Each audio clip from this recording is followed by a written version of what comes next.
Assalamu Walaikum. Hello friends, how are you? Welcome back to my another video. In this video, I am going to show you how to create 3D picture in Microsoft Publisher. Let's get started. Firstly, we have to open a Publisher document. Now we want to create 3D picture in this document. Firstly, insert a picture. Go to the insert menu. Then click the pictures option. Then choose picture from our file. Now I select a picture.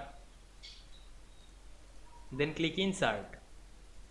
Now we can see we insert a picture in this publisher document. Then resize the picture and set this picture middle on the page. Now we want to create 3D this picture. Click the picture and go to the picture format menu. Then click the picture effect drop down menu and choose the 3D rotation and use any rotation. Now I select this and we can see we make 3D picture this publisher document very easily. I hope you enjoyed the video.